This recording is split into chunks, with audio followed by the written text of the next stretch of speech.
ಬೆಳಗ್ಗೆ ಎದ್ದು ಇವ್ರನ್ನ ನೋಡಲಿಲ್ಲ ಅಂದರೆ ನಮಗೆ ದಿನ ಹೋಗೋದೇ ಗೊತ್ತಾಗಲಿಲ್ಲ. ಒಳಗಡೆ ಬಿಡಲಿಲ್ಲ ಅಂತೇಳಿ ಬೇಜಾರು ಮಾಡ್ಕೊಂಡು ಹೋಗ್ತಾಯಿದ್ರು. ನಾನು ಬೆಳಗ್ಗೆನೇ ಮಾಡಿದ್ದು ಬೀಟ್ರೂಟ್ ಜ್ಯೂಸು ಮತ್ತು ಕಲ್ಲಂಗಡಿ ಹಣ್ಣಿನ ಜ್ಯೂಸು. ಬೆಳಗ್ಗೆನೇ ಮತ್ತು ಅಣ್ಣ ಅತ್ತಿಗೆ ಅವ್ರ ಮಕ್ಕಳೆಲ್ಲ ಬಂದಿದ್ದರು. ಅವ್ರಿಗೆ ಕೂಡ ಅಡುಗೆ ಮಾಡಿಟ್ಟು ದೇವಸ್ಥಾನಕ್ಕೆ ಹೋಗೋಣ ಅಂತ ಪೂಜೆ ಎಲ್ಲ ಮುಗಿಸಿ ರೆಡಿಯಾಗಿ ದೇವಸ್ಥಾನದ ಹತ್ರ ಬಂದ್ವು. ನಾವು ಬಂದಿದ್ದು ಎತ್ತೇನಹಳ್ಳಿ ಅಮ್ಮಂಗೆ. ಜಾತ್ರೆಗೆ ಬಂದಿಲ್ಲ ಅಂತ ಹೇಳ್ಬಿಟ್ಟು ಪೂಜೆ ಮಾಡಿಸ್ಕೊಂಬರೋಣ ಅಂತ ಬಂದ್ವಿ. ಮಕ್ಕಳಿರೋ ಮನೇಲಂತೂ ಹೋಗಲೇಬೇಕು. ಮಕ್ಕಳು ತಾಯಿ ಅಂತಲೇ ಫೇಮಸ್ ಆಗೋಳೆ ತಾಯಿ ನಮ್ಮವ್ವ. ಒಳಗಡೆ ಬಂದ್ಬಿಟ್ಟು ದರ್ಶನ ಎಲ್ಲ ಪಡೆದು ತೇರಿಗೆಲ್ಲ ಬಂದು ನಮಸ್ಕಾರ ಮಾಡಿಕೊಂಡು ನಾವು ಅಲ್ಲಿಂದ ಹೊರಟಿದ್ದು ಸಿದ್ಧಗಂಗೆ ಜಾತ್ರೆಗೆ. ಸಿದ್ಧಗಂಗೆ ಜಾತ್ರೆಗೆ ಬಂದ ತಕ್ಷಣ ಪಟಾಕಿ ಎಂಟ್ರೆನ್ಸ್ ಆದ ತಕ್ಷಣ ಪಟಾಕಿ ಎಲ್ಲ ಜೋರಾಗಿ ಹೊಡಿತಾಯಿದ್ರು. ಅದೆಲ್ಲ ನೋಡಿಕೊಂಡು ನಾವು ಪ್ರಸಾದ ತಿನ್ನೋಣ ಅಂತ ಹೋದ್ವು. ಪ್ರಸಾದ ಅನ್ನ ಸಾರು ಪಾಯಸ ಹೆಸರುಬೇಳೆ ಅಂತೂ ತುಂಬ ಚೆನ್ನಾಗಿ ಮಾಡಿದರು. ಪ್ರಸಾದ ಎಲ್ಲ ತಿಂದ್ಕೊಂಡು ನಾವು ಜಾತ್ರೆಗೆ ಹೋಗೋಣ ಅಂತ ಹೋದರೆ ಫುಲ್ ರಶ್ ಇತ್ತು. ಮತ್ತು ಸ್ವಾಮೀಜಿಯವ್ರನ್ನ ಕರ್ಕೊಂಬರ್ತಾಯಿದ್ರು.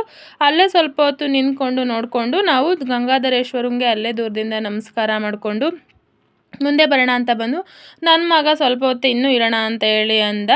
ಮತ್ತು ವಸ್ತು ಪ್ರದರ್ಶನಾಲಯ ಅಂತೂ ತುಂಬ ಚೆನ್ನಾಗಿತ್ತು.